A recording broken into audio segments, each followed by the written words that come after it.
Welcome to the Real News Network. I'm in Chicago at the People's Summit.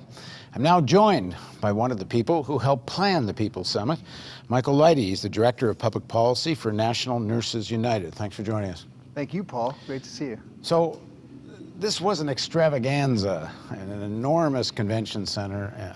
I assume a very big budget, paid for by the nurses.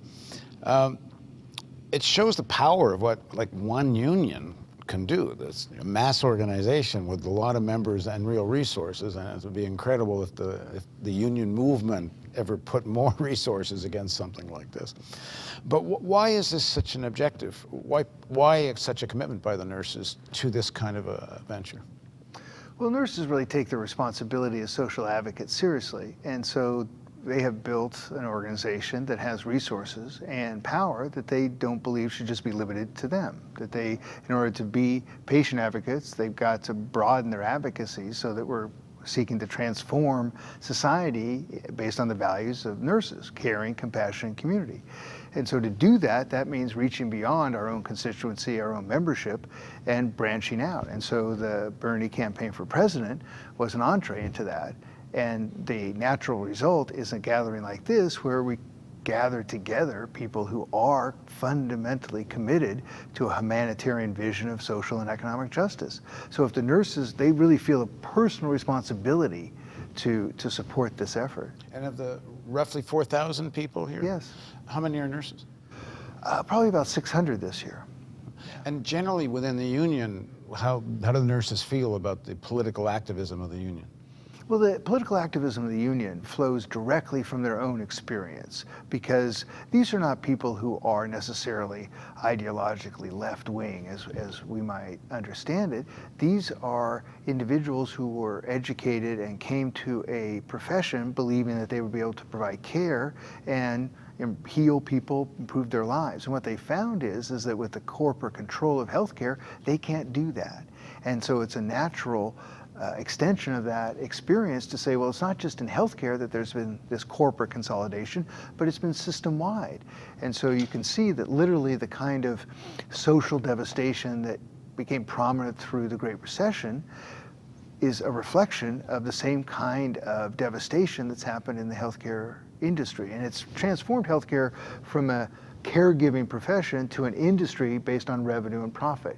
But you must be doing some kind of education or something in the union. Yes. There's a lot of unions, I think the members would say, don't use my dues, for your political agenda. But it's not anybody's political agenda. I'm just saying, I think people would say that. No, they would, you're right. Yeah. And so we have an extensive political education program. And that's one of the things we did this year, Paul, was we brought that education program to the summit. And so we conducted these political education workshops on the rigged economy, how to democratize society, how to build a broad social movement that can affect fundamental change. So those lessons that we have been learning through our education work with nurses, we brought to bear here, joined with the Sanders Institute that Jane Sanders has started, and we're able to then have our educators deliver that analysis to a new generation of activists. And remember, these millennials, for as activists they are, they did not grow up in an ideological milieu that really challenged corporate capitalism. And so you take the experience of nurses who know intimately the direct impact of corporate consolidation on their lives and the lives of their patients and their practice, and you talk to young people who have limited opportunity, experience real injustice, and you then make those connections, and it's a natural. This can't be, and I know it isn't, just like a PR event for you. It's not enough just people come, get excited, and go home, because you're not selling the nurses. And you're not really even just selling Sanders to 4,000 people. You're trying to affect the movement, the practical politics. That's right. So what did you see from the last summit, the first, come out of that affected practical politics? And what are your hopes that how this thing takes things further, this one takes it further? Well, what came out of the last summit, large part, was the organizing around the Democratic National Convention and the interventions there, including the direct action. Because remember, Democracy Spring did a whole nonviolent direct action training here. We really set ourselves up for the Democratic Convention next month. So we felt like the militancy around that convention, the expression of the Bernie's constituency and his program, was quite enhanced by what the organizing preparation we did here. And that carried into the fall and some of the down ballot races. And we've seen that carry out continually all through this year too, where there's been real progressives elected. And so what we found this year was that, you got Larry Krasner, Christine Pellegrino, Carlos Romero Rosa from Chicago. These are people who really come out of that same milieu that we came out of last year at the People's Summit. And then they come back here and they provide those lessons now. So for example, Carlos from Chicago, we were at the Action Breakout for Illinois, 24 people identified running on a similar program in Illinois next year. So that's the relationship where we laid a foundation last year. We saw that expression in the DNC in July, and then electorally down ballot in November in some key places. Well, like for the Fight for 15 initiatives, they were part of our People's Summit last year. They made some victories in the ballot last fall. So those kinds of movement building issue work, for example, even in California, what we're seeing with single payer at the state level is coming out of the national emphasis on Medicare for All in the Sanders campaign and the new activism that came out of that campaign on that issue. And so now we're seeing it in California. There's a word that one would have thought would have been uttered here over and over and over again, and only was mentioned a few times. And that word is Trump. He actually wasn't talked about all that much. That's right. And I'm wondering how you see this relationship between building a front against the Trump administration with very draconian policies. And it seems to me for progressive people, that's an imperative to have such a broad front, targeting the policies and the administration.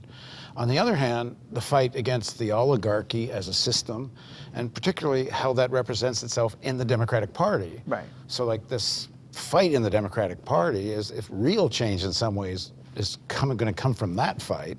On the other hand, you need to front against these, whether it's from the environment or on economics and militarism and so on. Very serious stuff going on. Well, that's why we chose the theme Beyond Resistance. And that's why the stories that we told of activists who we brought up, in the general sessions were stories of resistance and power.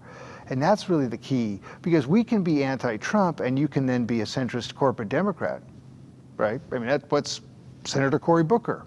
He's anti-Trump. Chuck Schumer, anti-Trump. Well, he's only anti-Trump unless Trump drops bombs somewhere. Like if he bombs Syria, right? Let's not get carried away, right? Chuck was up rah Trump exactly. when he threw the missiles in Syria. And there you go. But you got Senator Booker, pharma money, Wall Street money. Senator Schumer, Wall Street senator. Well, that's different from what we're about. And so it's important to be resistant, but be resistant on whose terms? What is the term of resistance? What is the frame that you're talking about Trump in?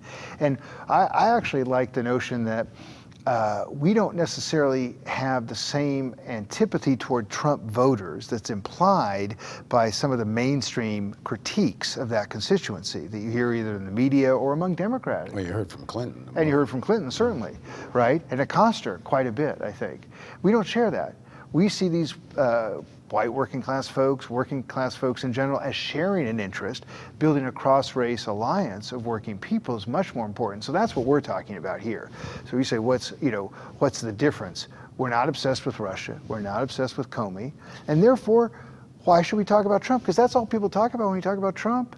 In the mainstream media, it's Comey, Russia. Well, we haven't been upset. We're not obsessed on the real news either. Right. But let me ask you, why aren't you obsessed? Because anyone else involved in the Democratic Party almost is. Right. Well, it's a Clinton narrative.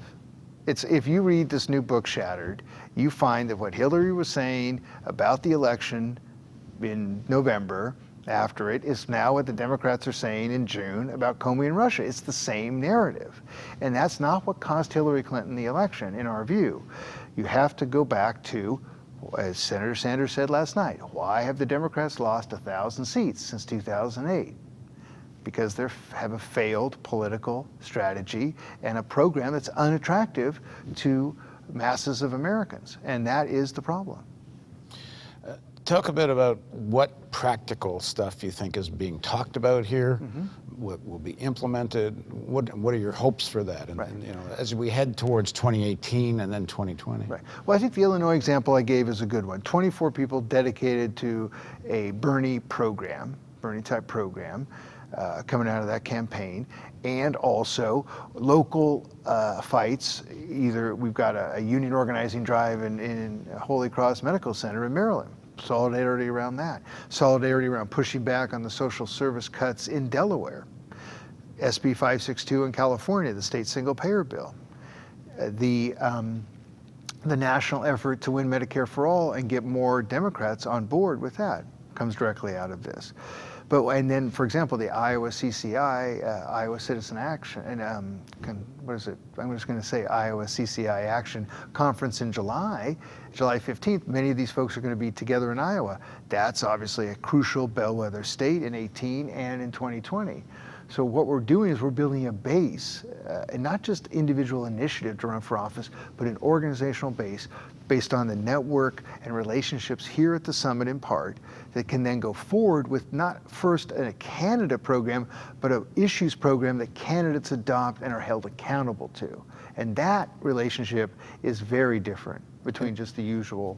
And how much of this is about primarying right-wing corporate Democrats? I think that's a part of it. I think it's a big part of it in the case of Democrats who don't support those crucial issues. Medicare for all, taking on Wall Street, ending police and brutality and criminality when it comes to people of color and more broadly, and also demands around affordable housing, sanctuary cities, immigration rights. There's a whole program. We used to call it the Bernie ballot. And it is about the issues. And I thought Senator Sanders was right last night. This is not about me, it's about us, it's our movement.